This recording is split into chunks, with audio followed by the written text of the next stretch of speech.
ভাই সবাই কেমন আছেন? আমি আলহামদুলিল্লাহ ভালো আছি। আমি চলে আসলাম কাতারে সানিয়া আল সালোয়ার, যেখানে ছাগল ভেড়া কাটা হয়, জবর হয়, সেখানে চলে আসলাম। আমি আপনাদেরকে দেখাবো কীভাবে কাটা হয়। চলুন আমরা সেদিকে চলে যাচ্ছি। হ্যাঁ, আমরা চলে আসলাম আল সানিয়া সেন্টার সালোয়ার। এখানে মূলত ফরক কাটা হয়, দেখতে পাচ্ছেন।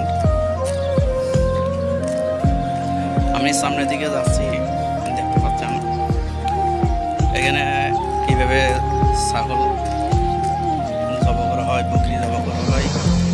এখানে দেখতে পাচ্ছেন এটা হচ্ছে খামার। অনেকে এখান থেকে নিয়ে যাচ্ছে, আবার যারা আনতেছে তারাও এখানে রাখে।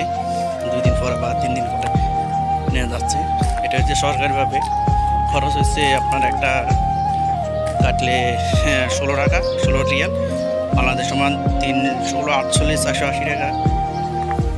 এই যে গরু, খুব সুন্দর সুন্দর গরু। এখন প্রচুর গরম পড়তেছে, তার মধ্যে দিয়ে এদেরকে গোসল করানো হয়েছে। অনেক গরম, ফ্যান চলতেছে পাশে পাশে দেখতে পাচ্ছেন ফ্যান চলতেছে। অনেকগুলো বিক্রি করা হয়ে গেছে, কিছুটা আছে। এখানে দিতেছে তাদেরকে ঘাস,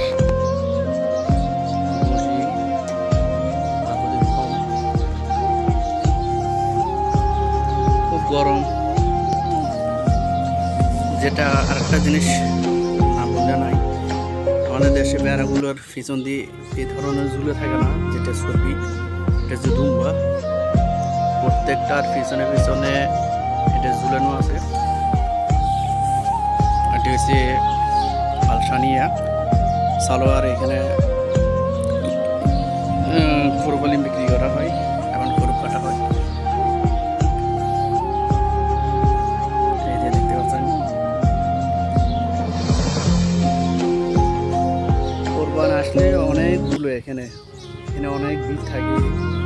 মানুষ অনেকে চলে আসে রাত থেকে শুরু করে সকাল পর্যন্ত।